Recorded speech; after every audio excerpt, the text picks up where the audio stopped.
অৱশেষত চূড়ান্ত হ'ল অসম মন্ত্ৰীসভাৰ তালিকা। মুখ্যমন্ত্ৰী ডক্টৰ হিমন্ত বিশ্ব শৰ্মাৰ ফাইলত ইতিমধ্যে অনুমোদনো কৰিলে দেশৰ প্ৰধানমন্ত্ৰী নৰেন্দ্ৰ মোদীয়ে। নতুনকৈ ৩-৪জন কোন বিধায়কে মন্ত্ৰী পাব।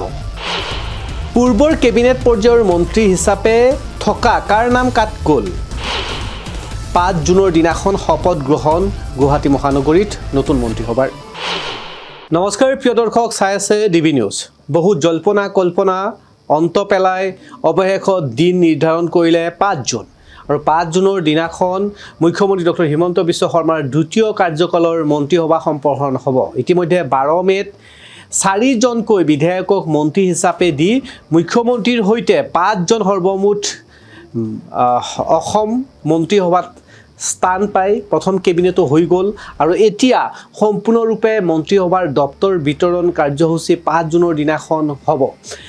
ইতিমধ্যে মুখ্যমন্ত্ৰীগৰাকীয়ে দিল্লীত দেশৰ প্ৰধানমন্ত্ৰী নৰেন্দ্ৰ মোদীক সাক্ষাৎ কৰিছে, তাৰপিছত ৰাজনাথ সিঙক সাক্ষাৎ কৰিছে। ইয়াৰ উপৰিও বিজেপি দলৰ বহু শীৰ্ষ পৰ্যায়ৰ নেতাক সাক্ষাৎ লৈছে মুখ্যমন্ত্ৰীগৰাকীয়ে। মুখ্যমন্ত্ৰী ডক্টৰ হিমন্ত বিশ্ব শৰ্মাৰ দ্বিতীয় কাৰ্যকালত কেবিনেট পৰ্যায়ৰ মন্ত্ৰী হিচাপে কাক ল'ব। এক বিশ্বস্ত সূত্ৰই দিয়া খবৰ অনুসৰি 3ৰ পৰা 4জনকৈ নতুন বিধায়কে এইবাৰ মন্ত্ৰী পাব। তেওঁলোকৰ নামো এই ভিডিঅ'ত আমি চৰ্চা কৰিম আৰু আপোনালোকৰ মতামত দিব পাৰিব। শেহতীয়াকৈ উজনি অসম, মধ্য অসম, নামনি অসম বিভিন্ন জনগোষ্ঠীৰ প্ৰসংগ চৰ্চালৈ আহিছে। মটক জনগোষ্ঠীৰ পৰা আহোম জনগোষ্ঠী ইত্যাদি বিভিন্ন জনগোষ্ঠীয় লোকসকলৰ পৰা কোনে প্ৰতিনিধিত্ব কৰিব, ইয়াক লৈও চৰ্চা চলিছে। এতিয়া চৰ্চা এই বুলিও চলিছে যে নামনি অসমত কেইজন মন্ত্ৰী পাব, উজনি অসমত কেইজন মন্ত্ৰী পাব, মুখ্যমন্ত্ৰী ডক্টৰ হিমন্ত বিশ্ব শৰ্মাৰ দ্বিতীয় কাৰ্যালয়ত মন্ত্ৰীসকলে সময় দিব পাৰিবনে মুখ্যমন্ত্ৰীৰ সমান্তৰালভাৱে কাম কৰাৰ ক্ষেত্ৰত ইত্যাদি বিভিন্ন বিষয়ত চৰ্চা লাভ কৰিছে। পূৰ্বৰ যোগ্য দক্ষ কেবিনেট পৰ্যায়ৰ মন্ত্ৰীসকলৰ নামো চৰ্চা কৰিছে যে এওঁলোকে আকৌ এবাৰ মন্ত্ৰী হিচাপে মুখ্যমন্ত্ৰীৰ এই দ্বিতীয় কাৰ্যকালত থকাটো ভাল।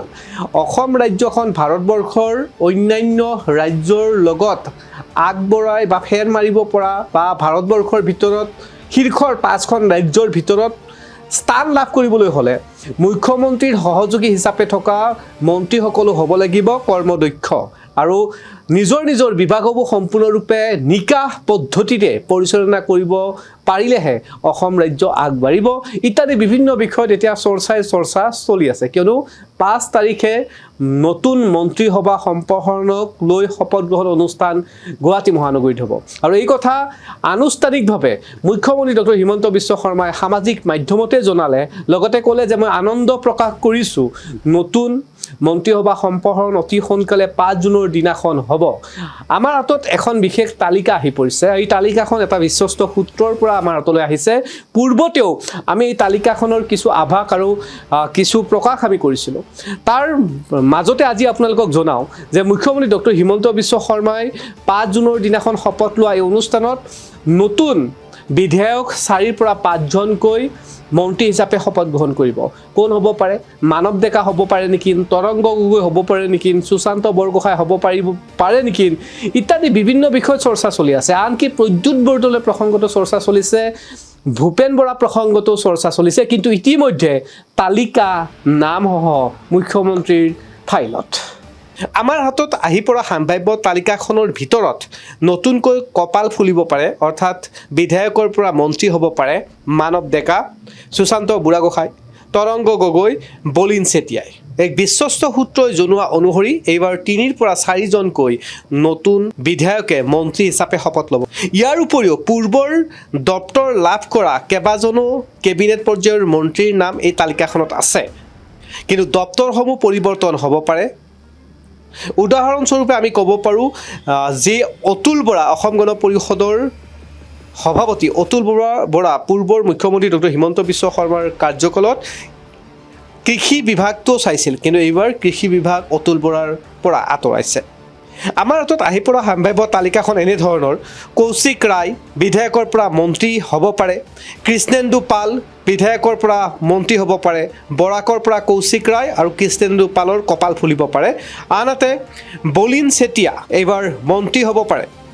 বিমল বৰাৰ নাম আছে, বিমল বৰাই আকৌ কেবিনেট পৰ্যায়ৰ মন্ত্ৰী হোৱাৰ পূৰ্ণ সম্ভাৱনা। সুশান্ত বুঢ়াগোহাঁই কপাল ফুলিব পাৰে বিধায়কৰ পৰা মন্ত্ৰী পীযুষ হাজৰিকাৰ এই নাম এই তালিকাখনত আছে। পূৰ্বৰ কেইবাটাও দপ্তৰ সুন্দৰ ৰূপত চলাইছিল পীযুষ হাজৰিকা। এইবাৰ মুখ্যমন্ত্ৰী ডক্টৰ হিমন্ত বিশ্ব শৰ্মাৰ দ্বিতীয় মন্ত্ৰীসভা সম্প্ৰসাৰণত পীযুষ হাজৰিকাৰ নাম। অশোক সিংহল আকৌ এবাৰ মুখ্যমন্ত্ৰীৰ কেবিনেটত মন্ত্ৰী হিচাপে শপত লোৱাৰ পূৰ্ণ সম্ভাৱনা। ডক্টৰ ৰণোজ পেগুৱে আকৌ 5 জুনৰ দিনাখন শপত ল'ব মন্ত্ৰী হিচাপে, আমাক এক বিশ্বস্ত সূত্ৰই জনাইছে। নামনি অসমৰ তৰফৰ পৰা জয়ন্ত মল্ল বৰুৱাৰ নাম এই তালিকাখনত আছে। মন্ত্ৰী হিচাপে জয়ন্ত মল্ল বৰুৱাই 5 জুনৰ দিনাখন শপত লোৱাৰ 100% নিশ্চিত। ইতিমধ্যে 12 মে'ৰ দিনাখন মুখ্যমন্ত্ৰী ডক্টৰ হিমন্ত বিশ্ব শৰ্মাৰ সৈতে মন্ত্ৰী হিচাপে শপত লৈছিল ৰামেশ্বৰ তেলী, অজন্তা নেওগ, অতুল বৰা আৰু চৰণ বড়োৱে। এই ভিডিঅ'ৰ জৰিয়তে আপোনালোকক জনাই থওঁ, এইবাৰ BPF আৰু অসম গণ পৰিষদ দলৰ পৰা মুখ্যমন্ত্ৰী ডক্টৰ হিমন্ত বিশ্ব শৰ্মাৰ মন্ত্ৰীসভা সম্প্ৰসাৰণত কোনো এজন বিধায়কৰ নাম নাথাকিব। একমাত্ৰ অসম গণ পৰিষদ দলৰ পৰা অতুল বৰাৰ নাম আৰু BPFৰ পৰা চৰণ বড়োৰ নামটোৱে কেবিনেট পৰ্যায়ৰ মন্ত্ৰী হিচাপে থাকিল।